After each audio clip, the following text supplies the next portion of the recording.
Alors, aujourd'hui, on va s'intéresser à une question que vous devez certainement vous poser si vous voulez vous lancer dans l'e-commerce. C'est combien de temps ça prend de faire du e-commerce au quotidien? Effectivement, en général, on ne se lance pas dans l'e-commerce pour faire du 40 heures par semaine. Il n'y a aucun intérêt. Pour répondre à cette question, je vais faire le distinguo entre deux phases. La phase de lancement, la phase de développement. Vous pouvez tout à fait avoir un e-commerce qui tourne et repartir en phase de développement, par exemple. Donc, les phases de lancement et de développement d'un côté et les phases de croisière, donc ce qui est votre quotidien une fois que ça tourne. Je vais commencer volontairement par la phase de croisière parce que c'est celle-là la plus longue et c'est celle qui nous intéresse le plus, évidemment.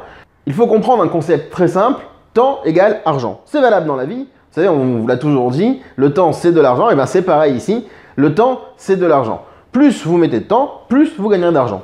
C'est mathématique et c'est pas sorcier. À ce niveau-là, je pense que je ne vous ai pas encore appris grand-chose. Maintenant, je vais prendre un petit exemple pour matérialiser cela. Imaginons que vous fassiez du dropshipping et que vous vendiez des produits sur lesquels vous avez une marge moyenne, c'est-à-dire votre bénéfice, de 15 €. Ok, chaque produit vous rapporte 15 €. Je fais simple, tous les produits vous rapportent la même chose pour mon exemple. Supposons que vous vendiez 3 produits dans une journée. Chaque jour, vous vendez 3 produits. 3 produits, c'est extrêmement faible. Je parle volontairement ici d'un exemple petit. Vraiment, si vous vendez 3 articles dans une journée, vous avez normalement investi que très peu de temps par jour, moins d'1 heure, voire presque une demi-heure. Si vous vendez donc 3 articles par jour et que vous faites ça sur le mois total, donc sur 30 jours, donc 3 articles à 15 €, ça fait 45 €, fois 30, ça fait 1350 €. Voilà ce que vous gagnez à la fin du mois. Donc vous voyez, finalement, ce n'est pas très chronophage. Il suffit de vendre 3 articles à 15 € pour faire 1350 €. Et comme je vous l'ai dit, ça prend peu de temps de faire ça. Il y a un fait qu'il faut prendre en compte, c'est que le temps que vous investissez dans votre e-commerce va avoir une corrélation exponentielle sur vos revenus. C'est-à-dire que ce n'est pas parce que je vais investir 2 fois plus de temps que je vais gagner seulement 2 fois ce que j'avais gagné la première fois. Je vais vous donner un exemple concret. Prenons Luc. Prenons l'exemple de Luc. Luc travaille 1 heure par jour. Et puis, grâce à cette heure qu'il travaille par jour, il va vendre 5 articles chaque jour. À la fin du mois, si je prends le même calcul que j'ai fait précédemment, on atteint 2750 € de revenus. Supposons que Luc décide de doubler son temps de travail. Et dit, bon ben, je travaillais 1 heure, je travaillais 2 heures, je vais m'investir un peu plus. Je travaille 2 heures par jour. Eh bien, on pourrait s'attendre à ce qu'il fasse 10 ventes par jour, puisqu'il faisait 5 ventes précédemment, mais en réalité, il va faire 15 ventes, par exemple. Donc, plus du double pour un revenu de 6750 € par mois. Pourquoi? C'est très simple en réalité. Parce qu'il va pouvoir mutualiser beaucoup de tâches. Par exemple, si Luc fait de la vente directe, il doit livrer ses colis. Donc, s'il doit aller à la poste, qu'il livre 5 ou 15 colis, ça lui prend exactement le même temps, c'est d'aller à la poste. S'il doit répondre au feedback de ses clients, il faut ouvrir la plateforme, il faut y aller, il faut commencer à répondre les commentaires. Mais généralement, quand on répond à un feedback, s'il est positif, on dit toujours la même chose, c'est un petit mot de remerciement. Donc c'est du copier-coller. Donc une fois qu'il a ouvert tout ça, qu'il s'est connecté à son ordinateur, qu'il réponde à 5 ou 10 messages, c'est à peine un peu plus de temps. Donc en mutualisant les tâches, il va pouvoir vendre plus en proportion par rapport au temps qu'il va réinvestir sur son e-commerce. D'ailleurs, quelles sont les tâches que Luc fait chaque jour?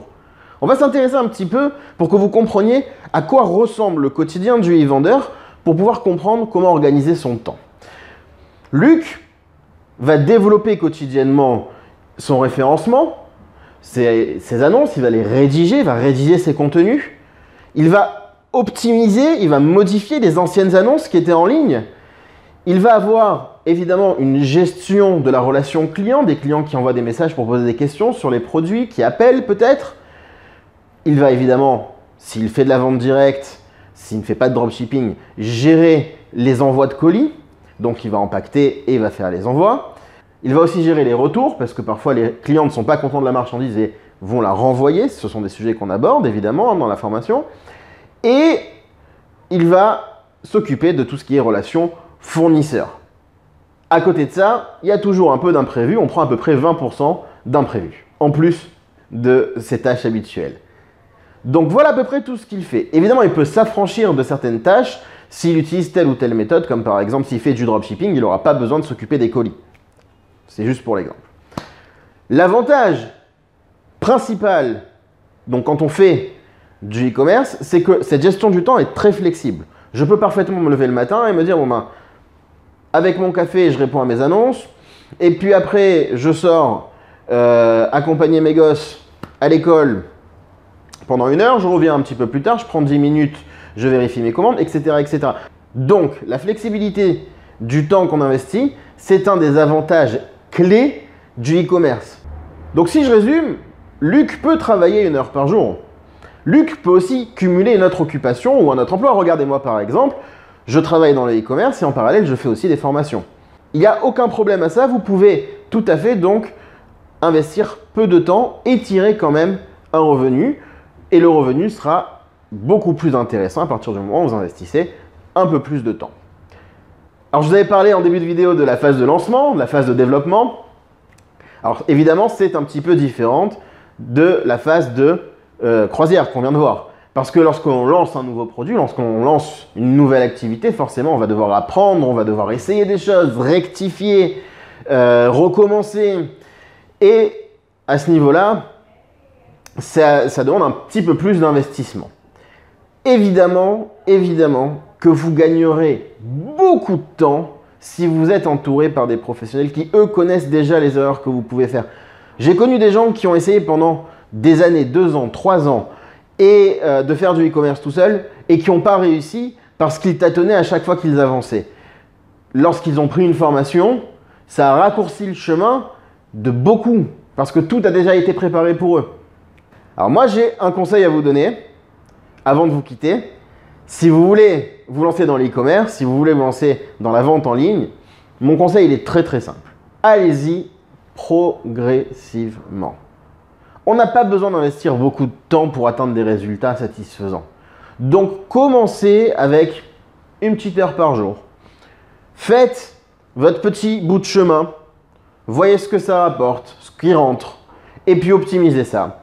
Voyez que ça rentre confortablement. Vous passez à la vitesse suivante. Et de vous-même, de toutes les façons, vous le ferez. Parce que vous voyez que vous travaillez, vous gagnez. Vous passez à la 2e vitesse et vous augmentez un peu le temps.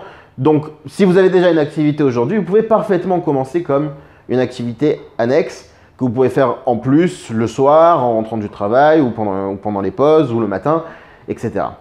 Et puis, une fois que ça fonctionne, rien ne vous empêche d'augmenter le temps de travail, voire de quitter votre première activité. Ça, ce sera pour après. Donc, allez-y progressivement, rien ne presse. D'ailleurs, quand on va trop vite, en général, c'est pas toujours bon. On termine cette petite vidéo là-dessus. J'espère que vous avez obtenu les réponses aux questions que vous vous posiez. Je vous retrouve très bientôt et je vous souhaite une excellente journée.